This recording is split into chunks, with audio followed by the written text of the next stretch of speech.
A continuación, en este video te mostraremos cómo el gobierno de México está apoyando a las peores organizaciones criminales que hay en este mundo. Sin embargo, primero unas aclaraciones. En este video no vamos a hablar de temas delincuenciales de México, sino al contrario, vamos a hablar de delincuentes extranjeros que no son de México. De esta manera lograremos saber que el gobierno de México, así sean el gobierno más pulcro y menos corrupto de la historia, ellos son responsables de haber apoyado a criminales a niveles internacionales. Sin más preámbulo, ¡vamos allá!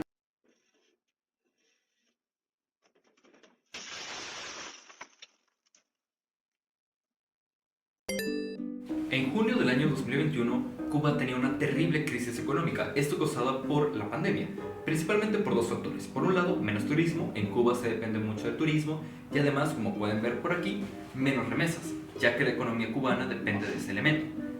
Que esto a su vez provocó una terrible crisis económica, y como se trata de una terrible dictadura, esto motivó a la gente a salir a marchar para querer cambios en el gobierno y mejorar la situación económica. ¿Qué hizo el gobierno? ¿Ellos de manera amable simplemente aceptaron la derrota y se fueron?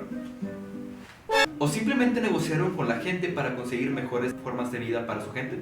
Por supuesto que no. Lo que hicieron fue reprimieron a todo el mundo. Se sabe que hubo torturados, encarcelados y de forma presunta hasta ejecuciones extrajudiciales de militares de alto mando. ¿Por qué se sospecha esto? Pues muy simple, porque casualmente se murieron muchos militares importantes en Cuba. Lo más probable es que esto se trate de una purga para evitar disidencias y evitar que ellos puedan hacer una guerra civil o un golpe de estado para liberar su propia nación. Simplemente quieren que todos se mantengan en línea. Estos serían los crímenes que se ha cometido desde la tiranía de Díaz-Canel. Además de represión política, empobrecer a su nación de manera extremadamente mega brutal para enriquecer a una pequeña élite política de la cual los Castros y Díaz-Canel son parte. Sin embargo, el gobierno de la Cuarta Transformación tiene otras opiniones, ya que para ellos Díaz-Canel no solo es un presidente legítimo con el cual se pueden reunir o el cual puede ir a visitar a Claudia en su asunción a la presidenta, sino de que él es tan pero tan buen presidente de que el gobierno mexicano le otorgó el Orden del Águila Real. Esto de aquí, esta belleza que pueden ver por acá, es una distinción que entrega el gobierno mexicano hacia los mejores extranjeros. O dicho de otra forma, para Andrés Manuel López Obrador, Díaz-Canel es básicamente el mejor presidente del mundo y todos deberíamos aplaudirlo y seguir su ejemplo. Así es, el mismo presidente, como acabamos de decir, cometió cantidad de crímenes contra su propia gente y además una innumerable cantidad de corrupciones. Y finalmente, la cerecita del pastel. Este tema de aquí podría merecer un video completo. Y es que resulta que, como he comentado, Cuba está teniendo una terrible crisis económica.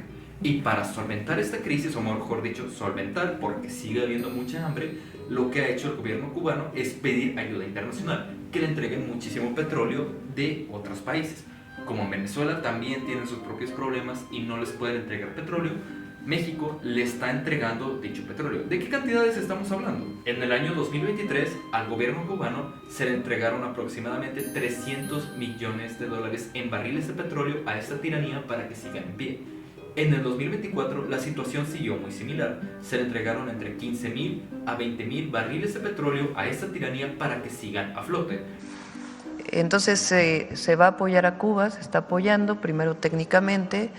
No tengo el dato exactamente de cuántos, pero si son 400,000, solo para que tengan una idea, México produce al día 1.6 a 1.8 millones de barriles diarios. Entonces 400,000 barriles ni siquiera es la producción de un día. Nada más para que se ponga balance en el número, ¿no? Entonces, pero aunque haya críticas, nosotros vamos a ser solidarios. Lo cual no, por supuesto que no va a resolver los problemas del cubano promedio. Esto únicamente va a hacer de que las fuerzas cubanas tengan mucho poder para seguir aplastando a su pueblo y sí, darle alguna migaja para que se aplaquen y no se rebelen. De esta forma los cubanos sí podrán estar ligeramente mejor en su calidad de vida, pero el detalle es que van a seguir teniendo todos, prácticamente todos, una pistola detrás de su cabeza por ahí escondida para evitar que ellos puedan alcanzar la verdadera libertad.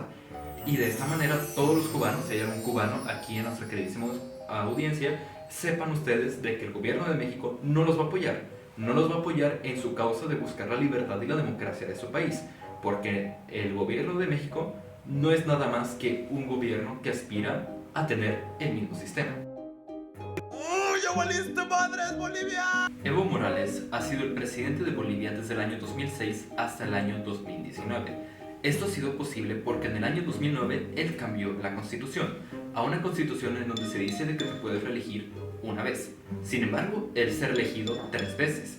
Te preguntarás, ¿cómo es esto posible? Muy simple. En la nueva constitución se interpretó lo siguiente: constitución nueva, cuenta nueva. Por lo tanto, él se reeligió.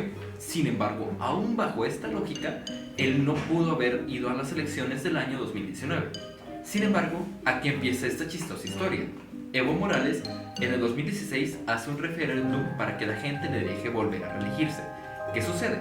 Que el 51.3% de la población de Bolivia le dicen: no, mijo, no te vistas, que no vas. No queremos que te vuelvas a postular. Ya gobernaste este país durante 10 años, vas a haberlo gobernado durante 13. Ya, váyase para su casa. Pues no, a él le da igual. En el 2017, en el Tribunal Plurinacional de Bolivia, había una serie de jueces muy afines a Evo Morales, los cuales se sacaron un tremendo bodrio en terminología legal. Se lo pueden leer por ahí, lo voy a buscar y por ahí les voy a poner información al respecto, si a alguno de ustedes les gustan los temas legales. Pero en pocas palabras, ellos dijeron esto: en nombre de los derechos humanos, Evo Morales puede reelegirse de aquí hasta el final de los tiempos. Muchas gracias. ¡Mapache, qué porquería! En pocas palabras, este fue el argumento o el razonamiento que utilizó el Tribunal de Bolivia. Por lo tanto, Evo Morales se pudo reelegir en el 2019 y casualmente ganó las elecciones. ¿Qué provocó esto? Pues que la gente pensó, básicamente, ¿pero qué tontería es esta? Hay que rebelarnos. Fueron a protestar, hubo muchísimo desastre y Evo Morales tuvo que escaparse de Bolivia. Y adivinen a dónde fue a parar. A México. No podía ser de otra manera. Vino aquí a México, él muy agradecido aquí con el gobierno de México y todo esto, y eventualmente él se fue de este país y terminó regresando a Bolivia. El presidente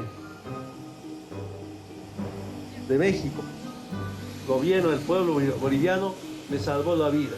En donde él se escondió en el Chaparral.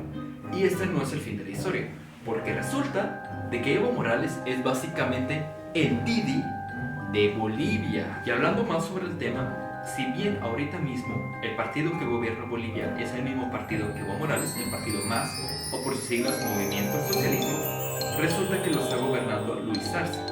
Dicho personaje es enemigo de Evo Morales. Los dos están peleando por controlar dicho partido. Y sí, obviamente, Evo Morales le ha pedido a Claudia Sheinbaum y al gobierno mexicano que intercedan por él para poder mediar esas disputas. De momento, no se ha sabido si verdaderamente el gobierno mexicano ha enviado algún tipo de delegación o consejeros para ayudar a resolver el problema. Lo que sí se sabe es que claramente Evo Morales confía en el gobierno mexicano.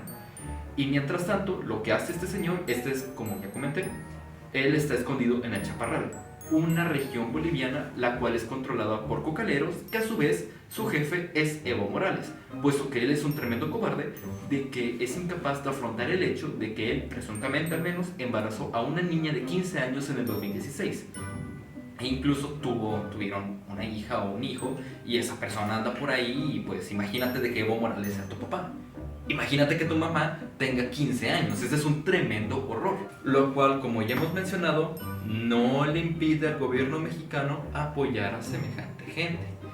Y aquí les quiero hacer una pregunta. Si ves a este gobierno y a sus amigos internacionales, ¿qué te esperas de lo que harán ellos a nivel nacional?